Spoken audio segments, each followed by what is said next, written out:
Welcome to the Southern U Podcast, brought to you by Darden Archery on the OKest Podcast Network, with your co-host, Matt Brock,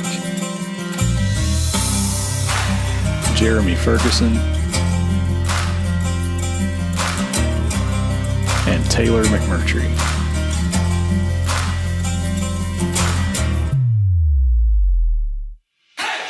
If you're looking for all things land-related in the Southeast, you came to the right place. Whether it's real estate, habitat, wildlife, or just being outdoors, this is the place for you.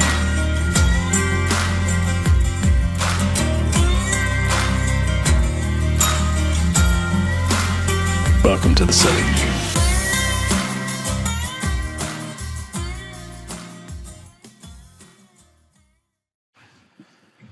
What's up, everybody? Welcome to another episode of the Southern U Podcast. You guys, if you're new to the show or been with us for a long time, we're glad you're here either way. If you're new, we talk all things land related here in the Southeast, and that could be just about anything. That's wildlife, that's farming, timber.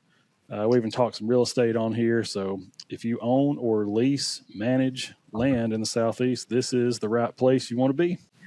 And I'm joined by the co-host. We finally got all of us. I think it's been a minute since we all finally got together. But I guess the guy in the middle right there, I don't know how this video is going to lay out and how it's going to look to start with. But I got, I don't know if you guys can hear this or not, but we should probably play Brock's intro, huh? Oh my gosh. Probably sounds something like this. Welcome to the show, the man, the myth, the AL deer legend himself, Matt Brock. Yeah. What's up, Matt? I'm doing quite well. How are Look, you? y'all, that will never, ever get old to me. Never. It's already old to me. No, man, you can't be like that. And of course, we have the other guy at the very end down there. We got his intro as well. Some call him a real estate broker.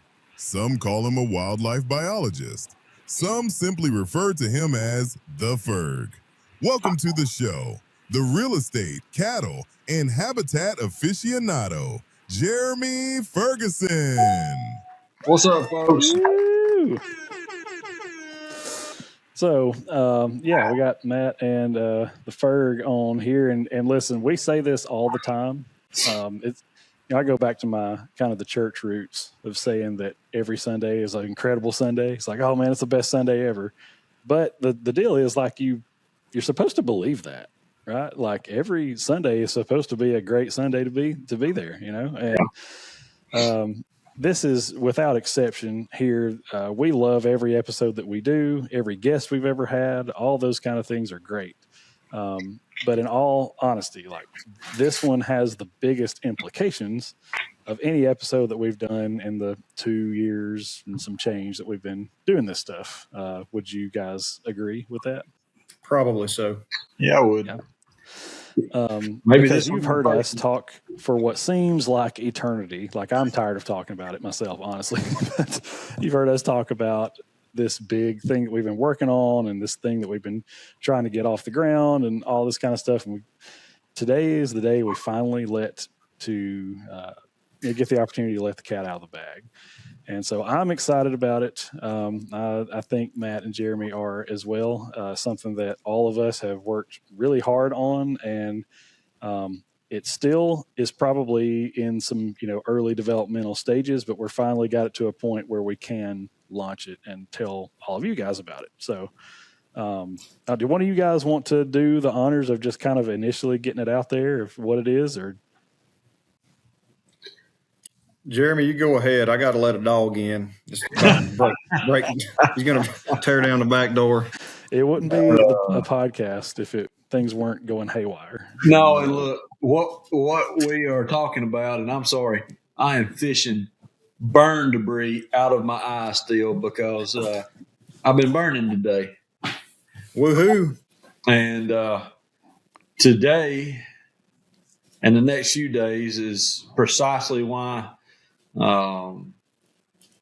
we've been working on what we've been working on because we're overworked. Yep. For sure. We do not have the capacity to handle all the clientele that's been coming our way the last couple of years. So what we've done is created a network of foresters, biologists, drone pilots, burn managers, soon to add a few other specialties. But we've added them into a network that's going to be available to you guys through the Southern U and online through its own channel, be called the Habitat Network. Right there, baby. Mm-hmm. So it's been a long process, but here we are. Yep.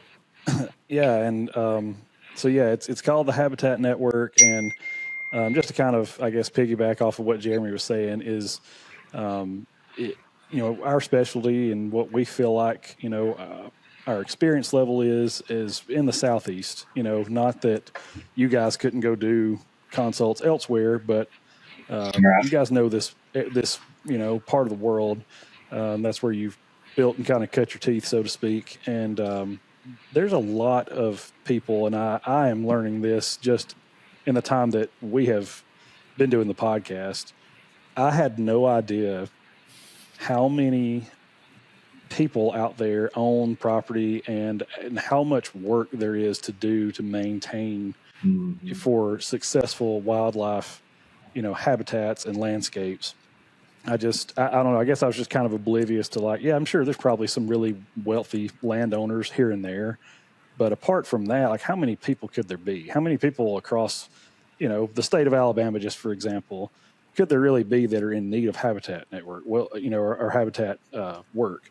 Well, turns out a lot. There's a lot of people, and I guess I was just kind of naive to that. Yeah, I don't think that any of us knew how big of a demand there was for that. No, I would agree with that.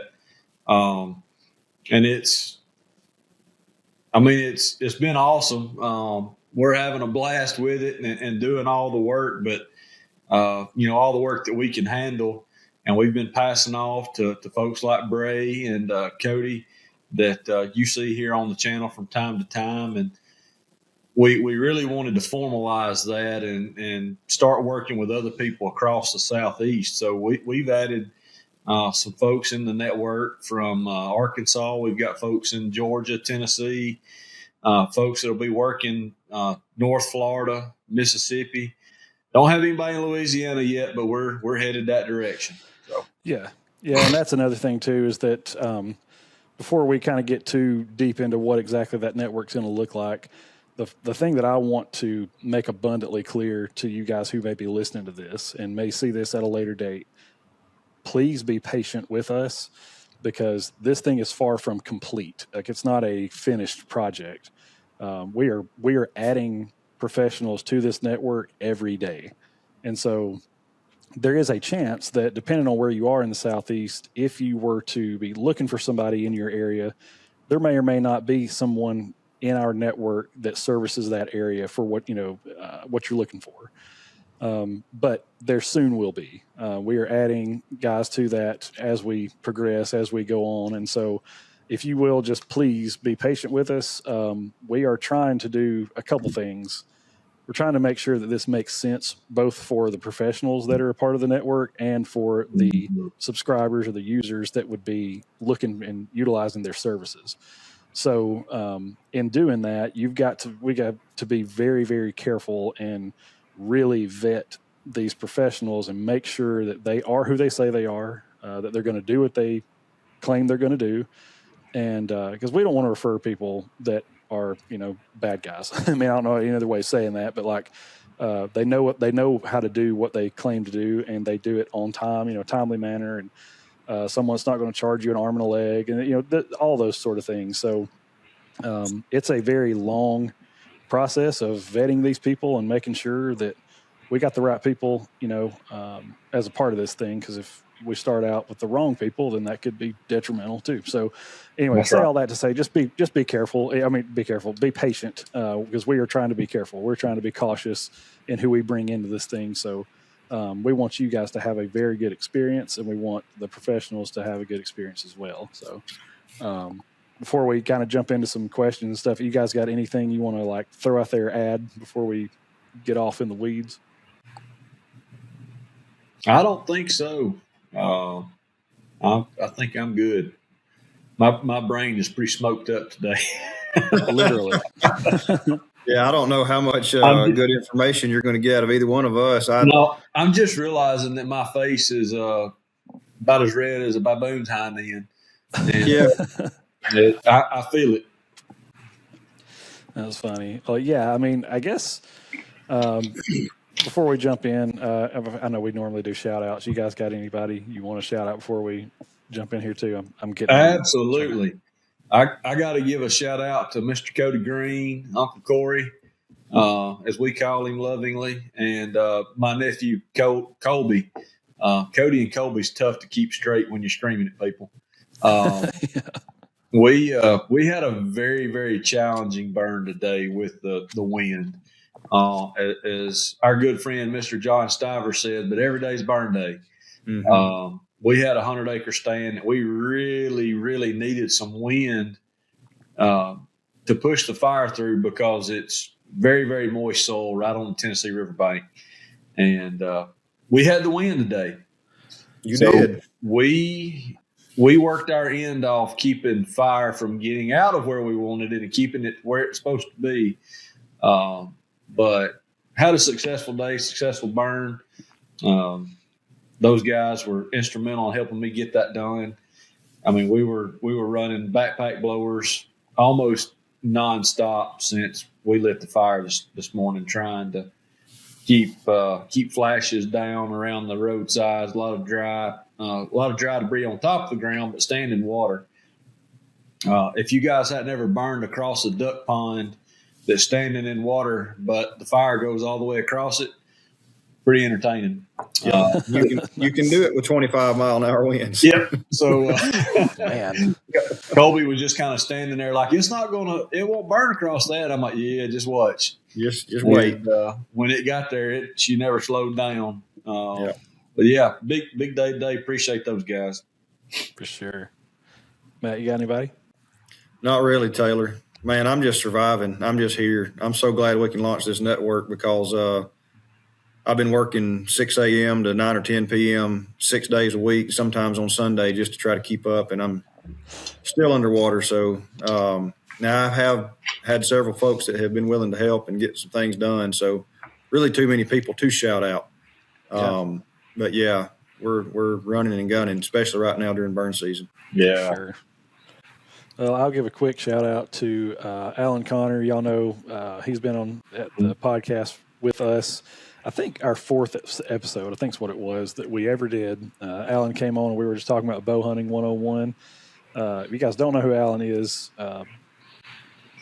aside from maybe Dan McCarthy or Levi Morgan, probably one of the most accomplished 3D archers in the world. He's won everything there is to win on the ASA and IBO circuits throughout his career. But I believe, if I'm not mistaken here, I think Alan is 65 years old and he won the ASA in Foley this weekend. That's crazy. So and that's not the senior tour, right? Well, I think he is shooting senior pro. Oh, is he shooting senior? Okay. Yeah. I wasn't sure if he was sneaking back and forth or not.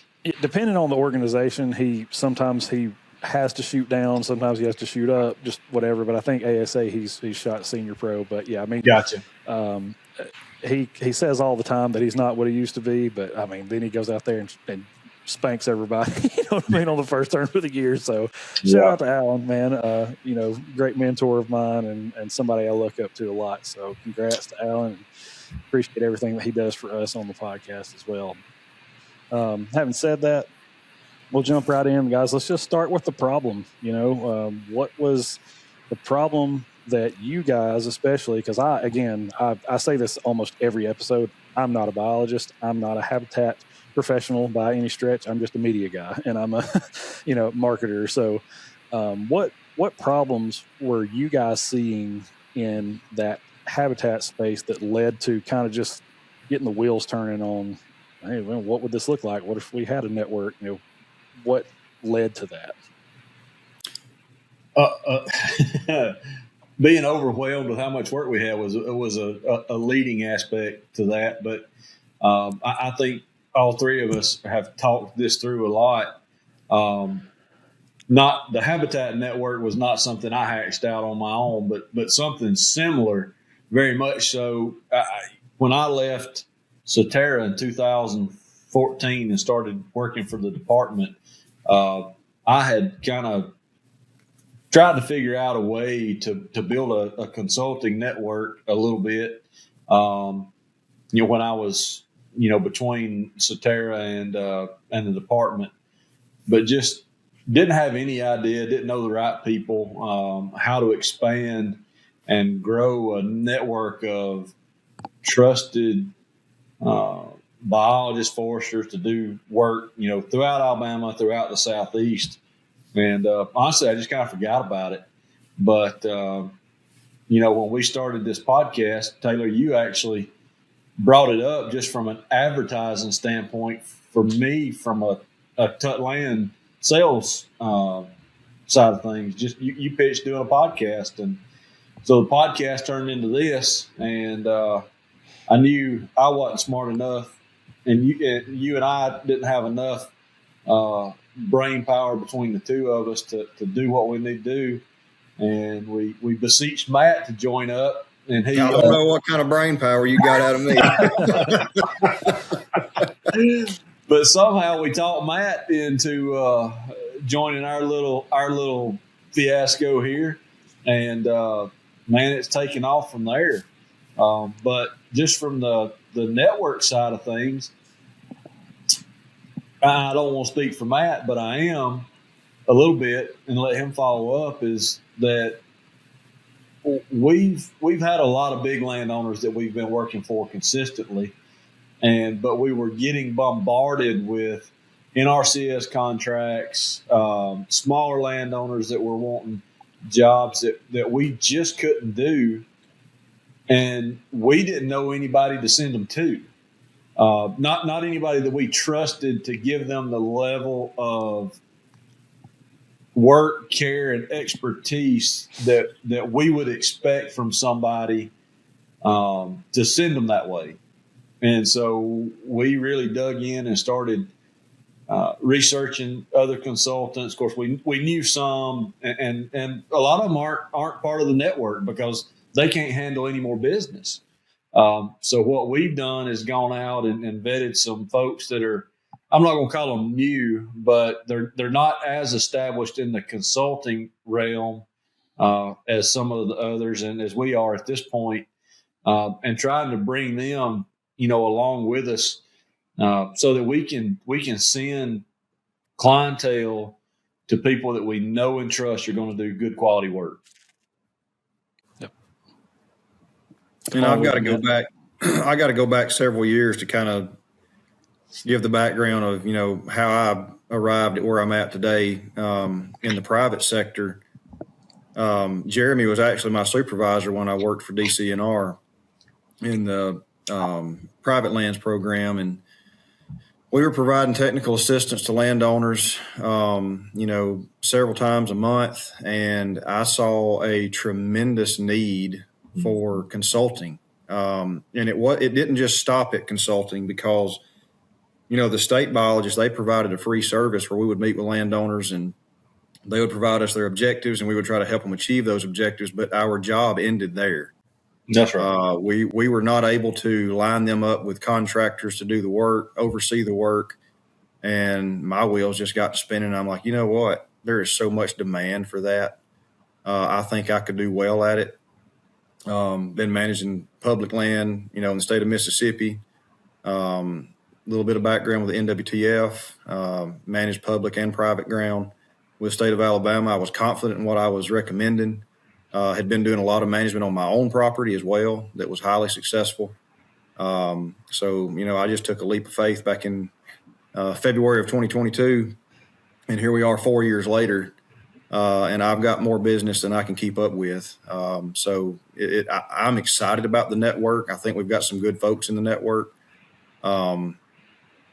And I'm like Jeremy, there's there's so many folks out there willing to give advice and recommendations on habitat, but a lot of them are really geared toward just whitetails. And, we we're kind of looking at, habitat management from a broader scale. Yes, we're successful hunters, deer, turkey, you name it. But that's not where it stops. And there's a big difference between a whitetail strategy consultant and a wildlife biologist who is going to help you manage habitat in a way that benefits more species than just one. Well, and I don't want to interrupt you, but I think that's where we have kind of carved out a niche market, so to speak, is not only are we developing really high quality habitat and recreational properties, but we also have the strategic hunting side of it too. We understand both, and we're able to put those two together.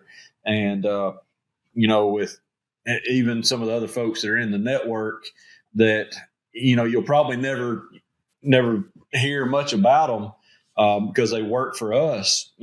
Sometime or most of the time, like my business partner RL is going to be in the network, but it's primarily going to be shown under Wildlife Consulting Services, which is our business. But I lean on him on every track that we develop for stand placement, ingress, egress.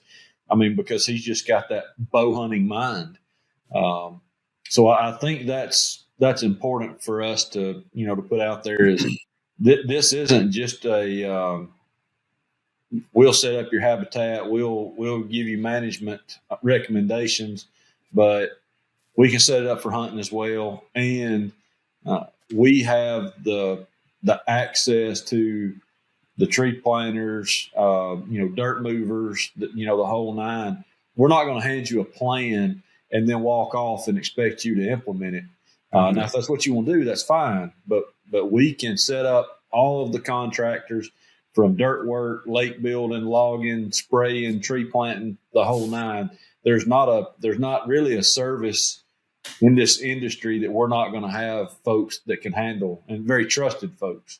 And I think that is what's going to set us apart, because if you look at a lot of the consulting that we do, it would be one thing to consult with someone, tell them what they need to do, and then just back away and let them find their own contractors to do whatever the work may be. Thinning a hardwood stand, that's just not something you just do willy-nilly. Right. You need somebody overseeing that process. Doing chemical herbicide treatments, prescribed fire. There's strategy and technique to that. It's not just let's just go light up drip torches today and drag some fire across the landscape. And there's oftentimes a disconnect between our recommendations and whoever does the work. Mm-hmm. And this is going to take that out, because a lot of the folks that are going to be in the network are folks that we've done work with. They've done work with us. They know what our expectations are. And we're going to help see that process to completion from the very beginning to completion. Yeah. Yeah. And I mean, I'll just say this from my perspective. As the podcast started to grow, I noticed that we kept getting, and we still do, as I'm sitting here, as we're recording this podcast, we have had 2 messages come in through Facebook Messenger, or one through Facebook Messenger, one through Instagram. People are constantly asking us, hey, I've got so-and-so, whatever, my grandfather just recently passed and he left 50 acres to me and my siblings, or something like that. And I'm in Central Georgia. I'm in North Tennessee. I would love to figure out what to do with this property to manage it for wildlife. Do you have anybody up here that you would recommend? Is there anybody that would give us a consult or would come and check this place out? What should I do with this? What should I do with that? And it just seemed like it just kept happening. It just kept on and kept on and kept on. And I was sitting here going, man, if this keeps going, like, I don't know how, I don't even count myself in this because I'm not consulting anybody. I'm not giving anybody advice. I'm not, whatever. That's not what I do. But I'm just going, okay, Matt and Jeremy are eventually going to max out and go, I can't do any more, my plate's full. And so I'm like, what would it look like if we had people that we trusted, people that we knew that, like I said earlier, they have the experience, they've got the background, they know what they're talking about, and they're trustworthy to make good recommendations, all those kind of things. If we had a network of those type people across the whole Southeast, now, we're not having to, stretch yourself so thin to try to meet every need ourselves. You can refer that to someone else. And so, by the way, and I don't think that sounded like a negative, but I want to make sure that if you're listening to this, we want to hear from you. Continue to reach out, continue to ask us questions. That's the whole reason we made, the podcast, and the reason we do it. We started in mid-October on opening day of bow season in Alabama in 2023, and we haven't missed an episode yet. So we made a commitment to do it, and we're excited to hear from any of you guys. So I don't want that to ever sound like you're bothering us or anything like that. But yeah, no, we've built the business for you. Yeah, I mean, it's just kind of cool that there's that much demand. Like I said earlier. The second question here is kind of building credibility. So why was it important that this wasn't just a random list of names? I think we've talked about that a little, but just kind of expanding on that topic of why do you guys feel like it's so important that we took the time to build up the network to where it is now? And again, it's not finished, it's not complete, but to get a functional network of professionals, it took us almost 2 years, whatever, at least 18 months to get to where we are now. Why do you guys feel like it was so important that we do that? Well, can I speak on this for just a second, Jeremy? Absolutely. Have at it. I think that it is vitally important when you are dealing with someone's investment, their land, and everything on their land that is of value. You've got timber, you've got their food plots, you've got the wildlife itself. I mean, everything holds value, the recreational aspects. You better make dang sure that you know what you're doing when you're involving something of value. People place a lot of value on those things. And I have seen many times where folks listened to some consultants on certain things and they ended up with a mess at the end of the day. Yeah. And I did not want that to happen to any of us. And I don't want anyone in the network that I'm afraid that may happen to as well. So, for us, it's just more of like a vetting process. It's just vitally important to make sure that who we turn loose and who represents us as an entity is like-minded and has the same experience and skill sets that we hold important. Yeah, I mean, Matt nailed it. And we're not trying to throw anybody under the bus here. Absolutely not. And we are a little bit. I mean, it just is what it is. But we don't, that's not our intent. We're not here to try to put anybody out of business or tell people not to use anybody else. It's just Matt and I and Bray and Cody and a number of these folks that's in the network have all had the same experience we've had, where they go out on a property. We just had it last week. Cody and I went and met with a guy here in North Alabama, and they had a consultant out. And what he was left with was, you need to start a protein feeding program, and you need to work on bedding habitat or bedding areas. And he's 2.5 miles down the road from another client of mine. And that just kind of struck me. I'm like, well, I know where that's at. There shouldn't be any problem with any bedding in any direction you look. Obviously haven't been on the place yet, but go out there and look at the place. And number one, a protein program, unless you're in an enclosure and you're worried about, running high deer numbers, then feed programs are going to be pretty important. But if you're managing a free range deer herd, native natural habitat, a feed program should be the last thing you do. Mm-hmm. And then the bedding was the recommendation was made for hinge cutting to create some bedding. And 100 of the 300 acres is bedding. It's cedar ridges and rocks on the side of a mountain. There's no lack of bedding cover on the property, and there was no mention of managing habitat. That all of the flat ground in the bottoms, well over 100 of the 300 acres, was natural pine stand stocked at anywhere, depending on where you were standing, 120 to 160 basal area. And there was no mention of thinning any timber, no mention or not even any questions of pine beetle spots, which there were some ips beetle activity, but luckily he didn't have any southern pine beetle. But there was nothing from a true management standpoint even mentioned in that consult. Mm-hmm. And I mean, I don't know what the guy paid for it. I don't care. But I could not have left that piece of property and that be the two recommendations that I gave him.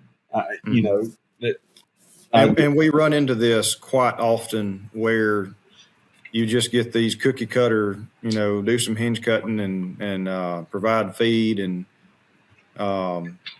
they may even tell them, work on bedding habitat or work on this, work on that, but they leave them with no plan moving forward on how to actually accomplish it and what they need to do. That's right. And, I cannot leave a landowner in that condition. That, I guess with a clear conscience, I couldn't leave that guy and say, hey, this is what you need to do. Now pay me and let me walk away. Right. I just feel like the product that we provide is more comprehensive.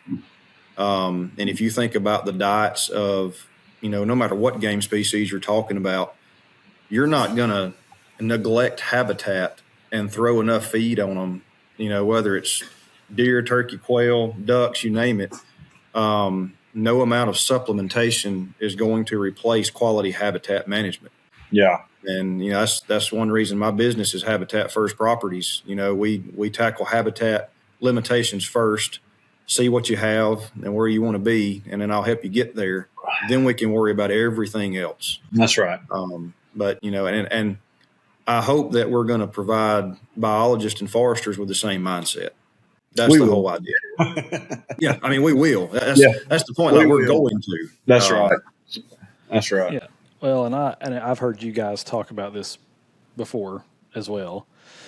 And I don't mean this to sound arrogant. I don't mean for this to sound like some kind of flex or anything like that. But there's a difference between guys that have the background that you have and the guys that it just seems like every time you turn around, especially if you're on social media, if you're on Facebook, at all, it's fill in the blank habitat management, fill in the blank whitetail, management, whatever.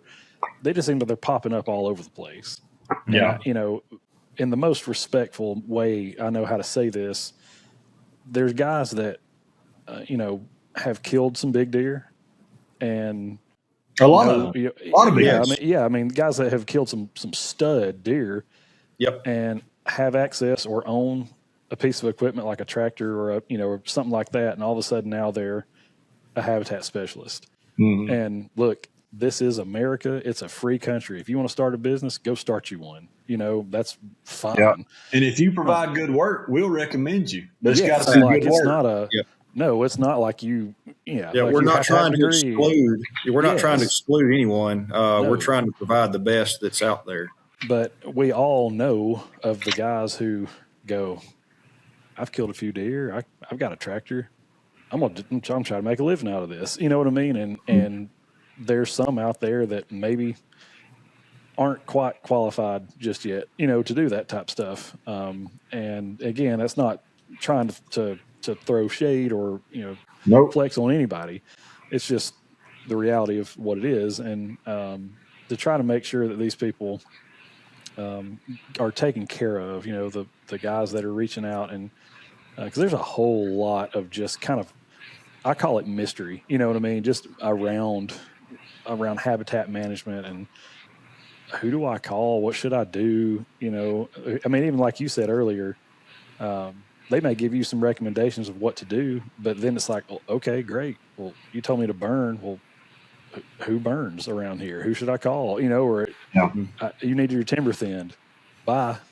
You know, like, well, okay, well, who do I call to do that? Who's gonna? You know, do you know anybody? Like, and see, we provide the, you know, why are we burning? When are we burning? How often do we burn? Mm. You know, we provide an actual plan moving forward and make sure that they stick to that plan. Which I think, like I said, that sets us apart from a lot of the other consulting that's going on out there. That's right. I agree, and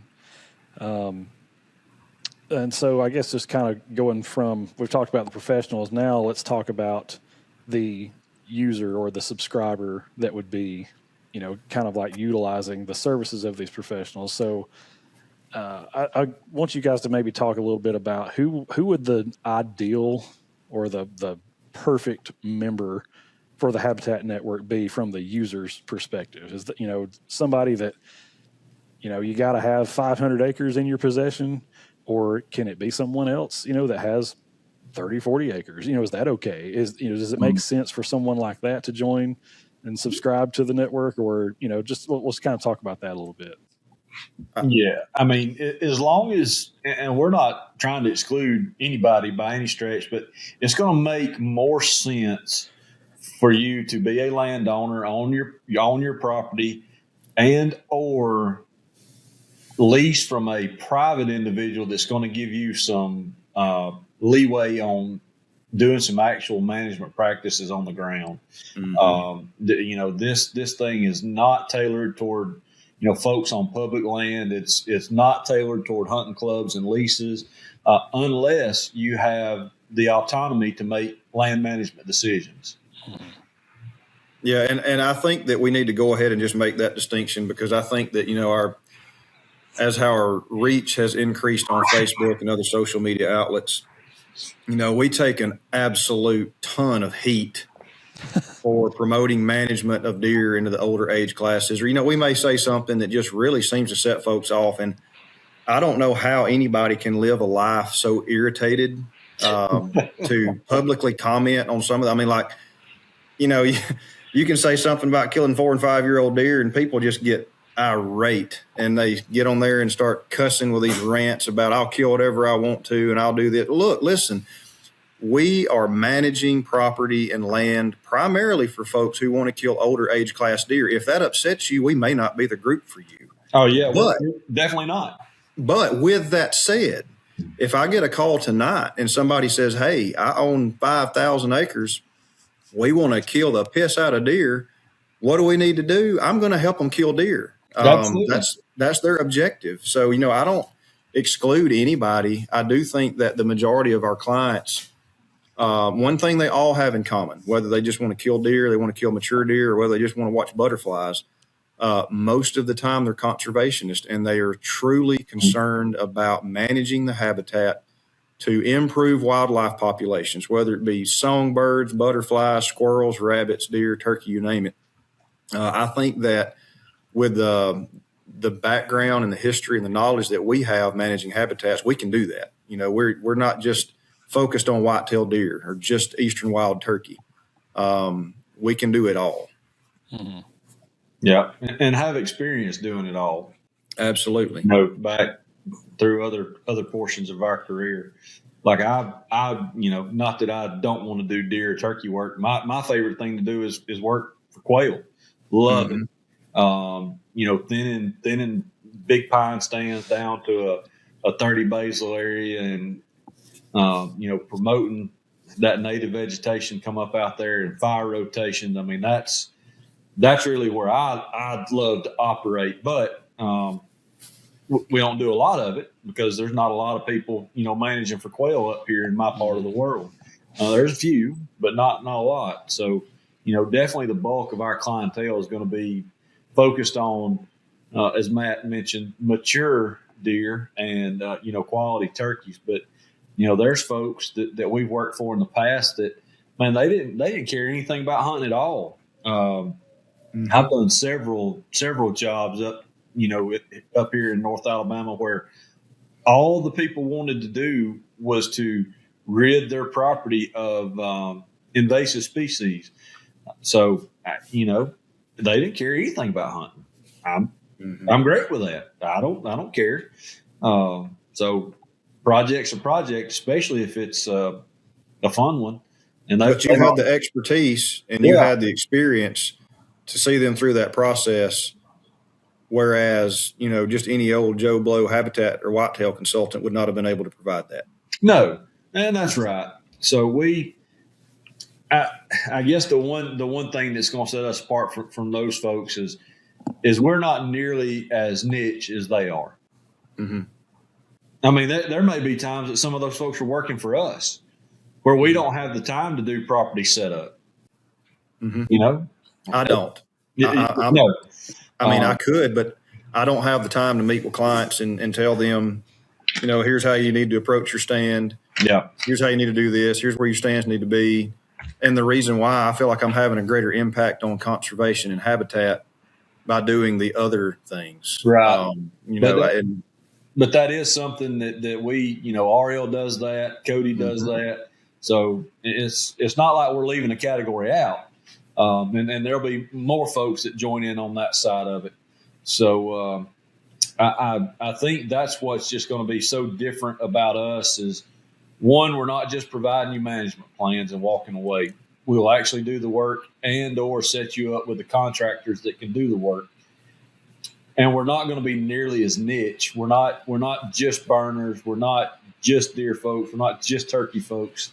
We're a pretty well-rounded bunch of people. Mm-hmm. Yeah, and I think that's why it appeals to the guy who has, like you said, 3,000 acres at their dispense, or it's somebody who might have 20 or 30 acres. Well, I'll give you a case in point. So last week I met with one of our listeners who had 15 acres in North Alabama. And, I've always said I'll consult for anybody, regardless of acres that they own. Guys, I'm going to be honest, it's probably the most huntable 15 acres I've ever been on. Really? That's cool. Yeah. I was shocked. I was like, well, when I get there, what can I do to help these people? And then I drove up, and within a few minutes of being out of the truck, I thought, shoot, man, there's a lot that we can do here to make this more attractive to wildlife. Yeah. And given their objectives, we're going to be able to accomplish what they want to do on 15 acres. That's cool, man. Mm-hmm.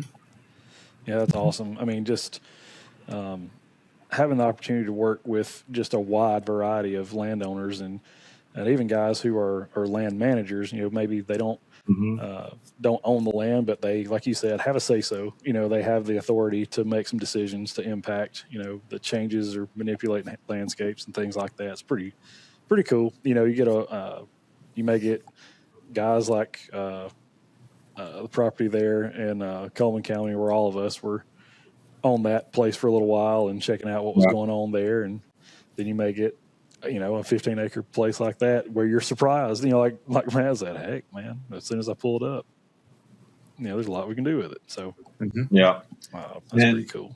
And I'm excited, for one part of it to really expand. And that's for us to, to have you, Taylor, available, more in the field and all of these other professional service providers that are within the network, putting together content from all over the Southeast of what we're all doing and being able to showcase that a little bit more. And I think, that distinction also needs to be made that, and you mentioned it earlier on in the podcast, but, we're primarily focused on managing Southeastern habitats. There's an increasing amount of information for that, but several years ago, everything was geared toward the Midwest and Northeast. And, we're just trying to fill a gap and a void for providing good information to Southeastern landowners. Mm-hmm. For sure. Well, and that's a perfect segue into this fourth question here is for the subscriber or the user, not the professional, but what do they gain when they join the network? Because there is a cost associated with it. I don't know if we've talked about that yet, but it's a $45 per year annual cost. and once you pay that, you have access to a few different things, and we're adding to that daily. And so, what do you, in your opinion, what do you think that the end user or the subscribers are going to gain by joining the network? Well, number one is they get direct access to the AL Deer legend, Mr. Matthew Brock. That's worth $45 right there, yeah, man. yeah. They'll probably pay $45 to get out of the network. But no, seriously. Look, part of the network is you get access to us. That don't mean call us at midnight and ask us questions, but you're going to have access through a variety of different media, whether it be private Facebook group. We're going to have monthly calls, whether we do it on Zoom or this new fancy thing Taylor's got set up. I don't even know what Riverside is, but you're going to get access to all of these professional service providers. And look, it is not meant to replace an on-site consult. So folks, please don't treat it as that. But if you've got basic questions that can get you from point A to point B, we'll be happy to answer those and not have to come out. But what we do mean for this to be is for you to be able to gain access to information that will help you make quicker decisions when it comes time to, hey, am I ready for a consultant? Am I ready for a forester? Am I ready for a biologist to be on the ground? And I think that's the big one. Is pretty easy access to us, and not just us. It'll be all the professional service providers. Matt, you got a take on that? No, I think he covered it pretty well. I just think it's going to be a great opportunity to be in contact and have the opportunity to work with people who are like-minded. Like I said, since we're vetting all the contractors that provide various services, I mean, these are people that we've worked with. We don't have to question their integrity. We don't have to question their honesty, their work ethic. We don't have to question the job that they do. Most of these folks know what we are expecting. I think that a lot of times there's a disconnect, like I said earlier, when providing a management plan to a landowner. And if you just provide the plan, walk away, and then they hire somebody, say, hey, look, Matt wrote this management plan for me. Can you do this? And Joe Blow off the side of the road says, yeah, I can do that. And then they may end up, being terribly disappointed because the vision that I had moving forward is not the vision that the contractor had. So, having the right people in the network is going to be important, and you have access to that. That's right.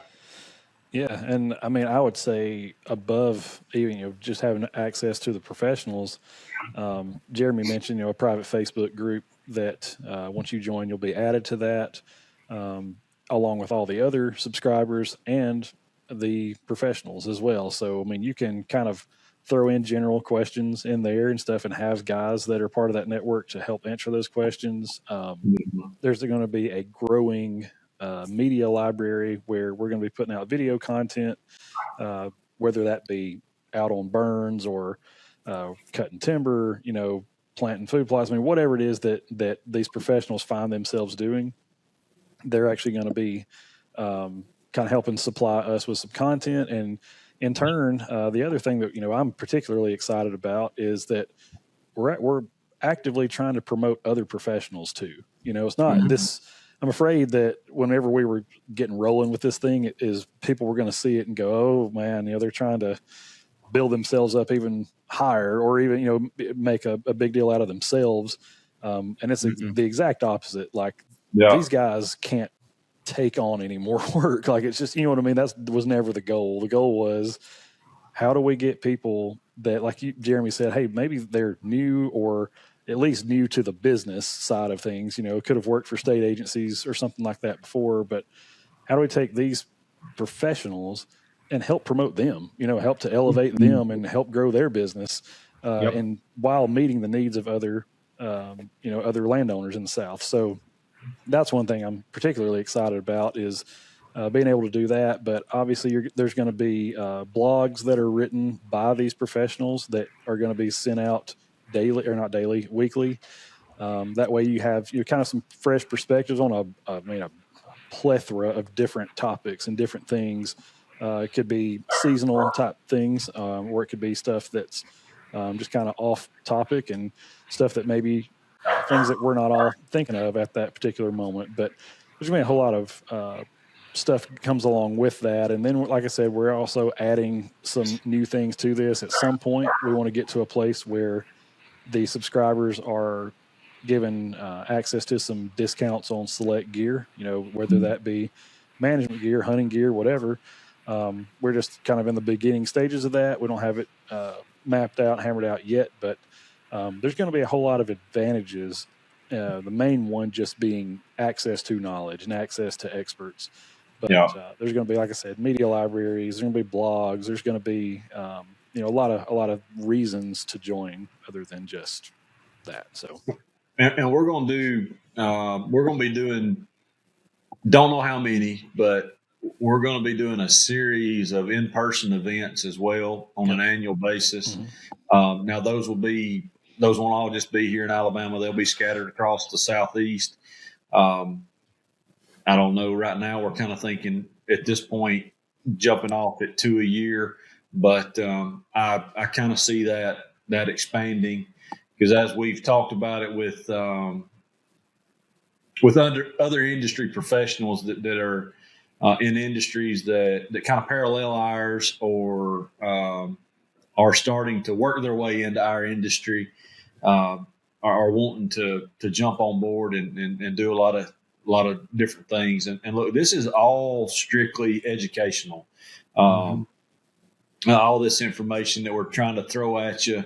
There is a small cost associated with it, $45 a year, but I feel certain you're going to get your $45 worth in your first conversation. It's not hard to save $45 being able to get access to a registered forester or a certified biologist, or asking a guy if you're going to be able to do a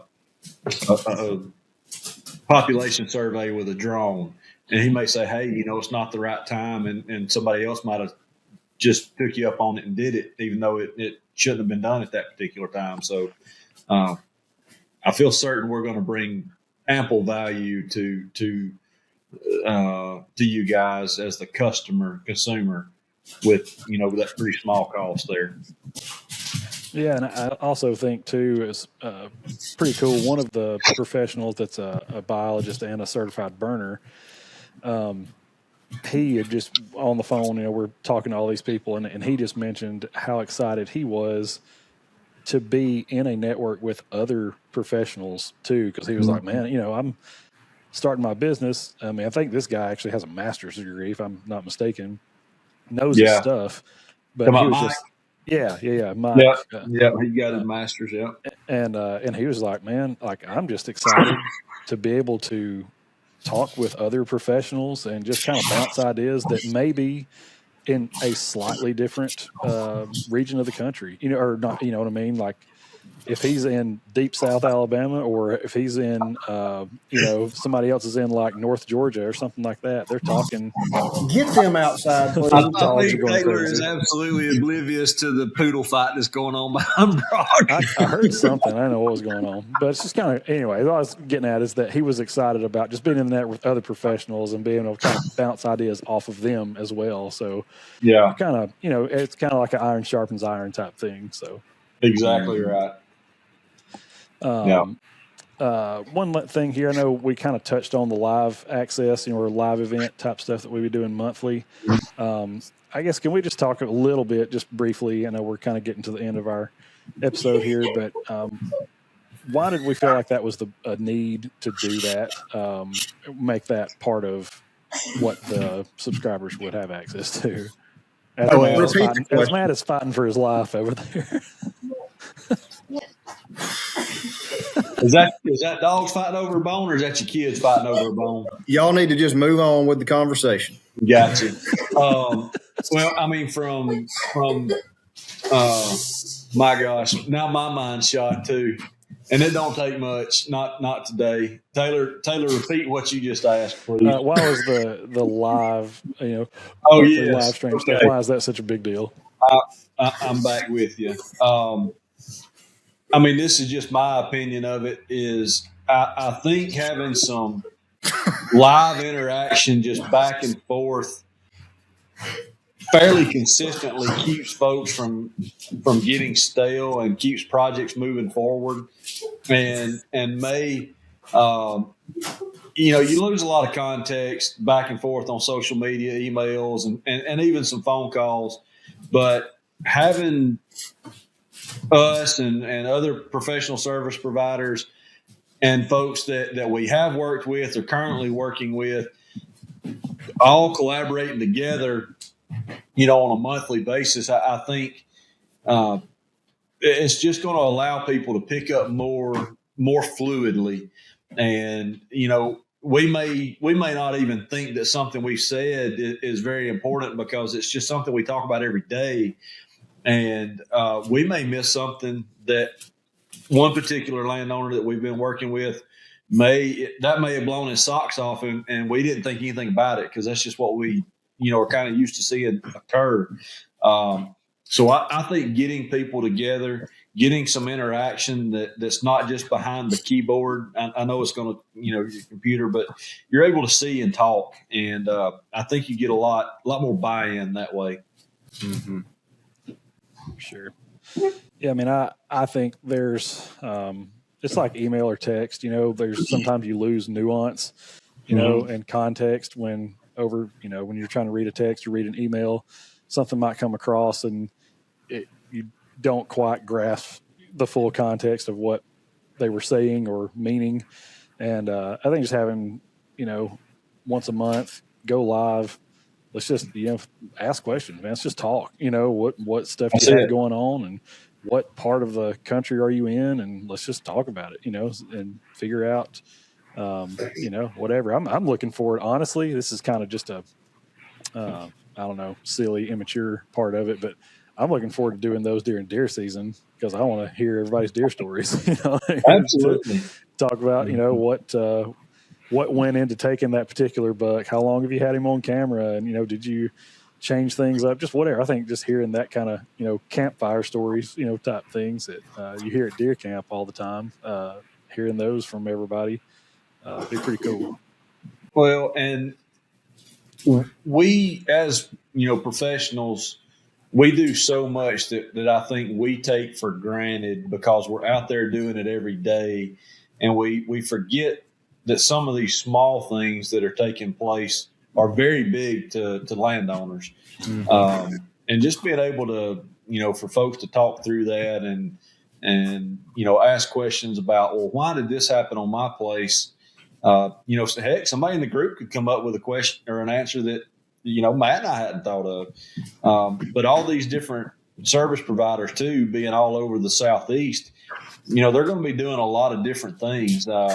Like out of our little group, I think I'm primarily the only one that does very much waterfowl stuff. But we do a lot of waterfowl up here in the northeast corner of the state.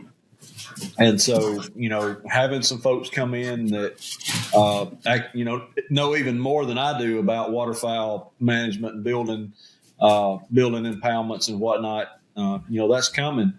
So I think it just, you said iron sharpens iron. I think it's just a good way for us to put out the most quality information, but that's all also well-rounded. We're not just going to be, marching down the deer line. Yep.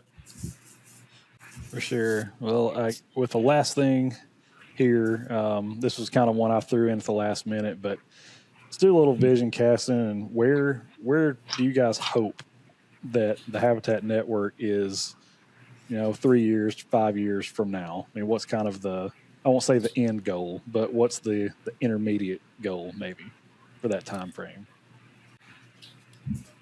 I hope we've got enough service providers to be servicing folks from Texas all the way to the East Coast.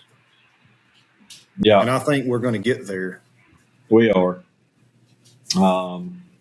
The thirst for knowledge from a land management aspect is greater than I've seen it in my entire career, and I don't expect it to slow down anytime soon. And, this, I guess the most important aspect of any of this to me is just impacting acres for conservation. That's I think it. it's easy to get caught up sometimes in the fact that, we're getting to make money doing things that we love. But at the end of the day, I chose this career path because of conservation and habitat. And I think that the biggest impact we're going to have is management on private acres. And I'm excited about that. Yeah. For I would sure. agree. I mean, yeah, I'm excited because, there's a handful of projects, we'll just call them that in the creative world, I guess, in the media space, those sort of things where you get a handful of them that are truly like your baby. And I kind of feel like this is one of them for me. I don't know how many you get in the course of your lifetime or your career, but I'm just excited to be a part of it and to try to make this thing be, forward or front facing and communicate what this network exists, why it's here, what we're trying to accomplish, and do that in a way with media and marketing that that just tells the whole story. You know what I mean? And is able to do it justice, I guess, if that makes sense. I'm ready. Absolutely. I'm ready to see how many landowners. It'd just be kind of cool to keep up with how many landowners have been positively impacted by as a result of someone connected to our network. Would be really cool to keep up with, and put that together in some sort of video or something like that to put together. So I'm excited. I think that we do this thing right and get the right people on board. It can grow the the biggest, most trusted network in the Southeast. There won't be anybody else that rivals it, and so I think it'd be really, really fun.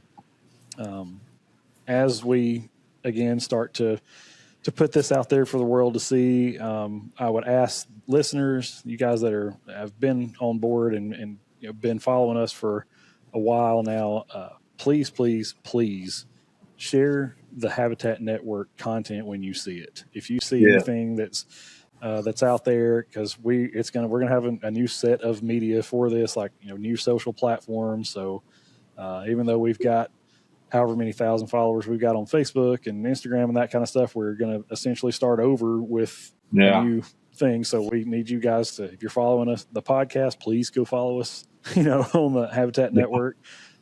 You're not going to see just us. That's the biggest thing, is you're not going to just see, Matt, Taylor, Jeremy, maybe Bray, maybe Cody, you know what I mean? You're not going to see those people. You're going to see some of them. You're going to see a lot of other people, a lot of guys that could be in your neck of the woods, maybe not, maybe a different perspective, but that are constantly offering up other things and different things. And so please make sure that you're following, share, subscribe, like, follow, all the things, because it's going to be really cool. It's going to be bigger than anything that any of us could have done individually. And so I think that's kind of the cool thing about it. But and I won't say some more about that a little bit, but to me, man, I'm a lover of entrepreneurs, and obviously we're all entrepreneurs. We all own our own business, but obviously there's a cost associated with this. We've talked about it. Don't want to beat the dead horse, but it costs to run a business like this. Absolutely. But this business, the Habitat Network, is a business that we hope does two things. Number one, Matt said, impact conservation. That's number one, okay, or 1A. 1B is to help these entrepreneurs, these other business owners, grow their businesses to a point that they don't have to worry about anything else. They can work on, hopefully, look, maybe they even get out of the network. They develop so much business. Right. But we want them to be successful, and that's 1A, 1B here for this for the Habitat Network. So it's not about us. So we want to make sure that we're promoting those folks, and really getting you as the consumer in touch with other like-minded business owners. Yep. So Absolutely. support those folks by supporting us. Mm-hmm. Oh yeah, for sure. I mean, those being able to do that and help provide, a way of life, for some of these people is pretty cool. I mean, that's a big deal to be able to do that. But that'll pretty much kind of wrap things up. The only thing that I wanted to say to you guys, if you made it this far in the podcast, check out the habitatnetwork.com. That's where you can find the website.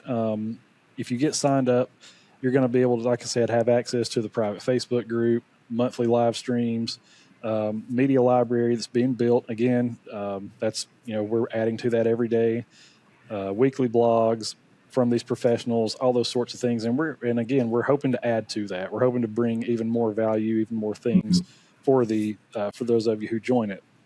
And I would ask, just again, I know I said it earlier in the beginning of the episode, but please be patient with us.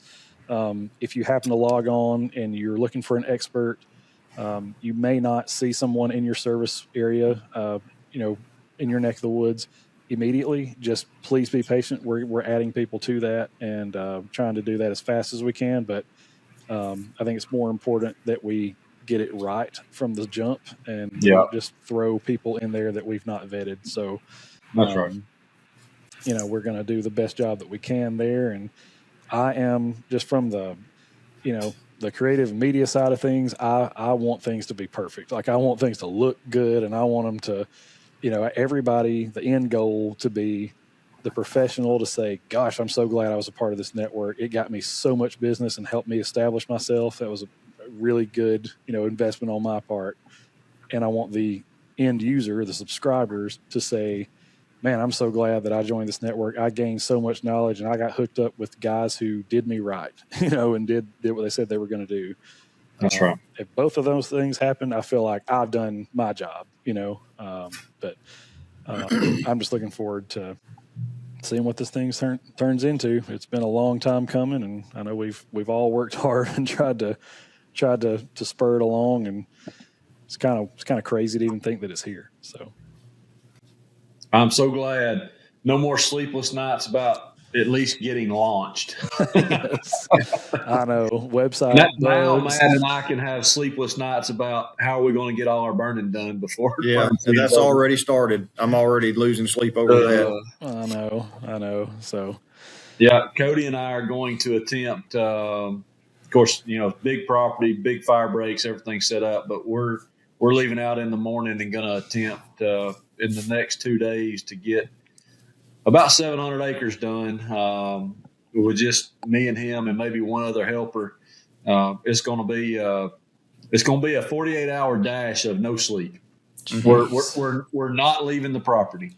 If we catch a hour or two in the truck, then that'll be good. Well, this is why the network is important. So we don't do this kind of stuff anymore. That's it. That's it. It's time for us to send you folks. That's right. As service providers business. Yep. And hey, shameless plug. If you see this shirt, I don't know if y'all can see this or not. It says drip responsibly. He's got one on there. You see the hat. We've got some other merch for the Habitat Network. And if you want to purchase any of that stuff, we'll have it available for pre-order. You can check that out on thesouthernu.com. That is, instead of us building two separate sites to try to build apparel from, go to thesouthernu.com. It has Southern U apparel, and it also will have Habitat Network apparel. And I will say, I'm not bragging on myself, but there is a couple of those Habitat designs that are pretty good. I like them a lot. But so check that out. Like I said, we'll be available for pre-order. We'll do that for a couple weeks, and if we have enough orders, we're going to go ahead and get those rolling. But listen, I say this every time, but I cannot believe there are people that look forward to hearing us talk. It's still crazy to me. Even, 2 years and some change later. But we are so thankful for those of you who have followed along on the podcast and stuck with us. Even if you're new and it's your kind of first couple episodes, first episode, whatever, we're thankful for you, and we're glad that we get a chance to share unique perspectives on things in land in the Southeast. And you guys being the habitat guys and experts is pretty cool. We're thankful for everybody that we get to share knowledge with. So stick with us. The best is yet to come. That's something that I've tried to say a lot lately, is that just the beginning, man. This is, the best is yet to come. The more we develop, the more we build, the more professionals we get, the more things we can offer. There's a couple different service categories that we're going to add to what we already have here. And once we get those in there, we'll pretty well be able to cover just about all the gamut, that Southeast landowners might need. So we appreciate you guys. And Jeremy, Matt, you guys got anything else? No, we appreciate it. We really do appreciate the growth. But like Taylor mentioned, please like and share this stuff, because we are essentially or not essentially, we are starting over with the Habitat Network. So this 2-year climb to get to where we are, it's kind of daunting to think that we're starting over, with a whole new business. But hopefully you guys can propel this thing forward and help us get the word out and, put these other service providers to work. Yep. We believe in you. You guys can do it. Man, we're so thankful for you. And guys, again, habitatnetwork.com. You can get registered for $45. If you want merch, check out the southernu.com. You can also find the podcast there, as well as other blogs, and the way to communicate with us is there as well. Other than that, I think that's all we got. And we'll see you guys on the next one. Peace out.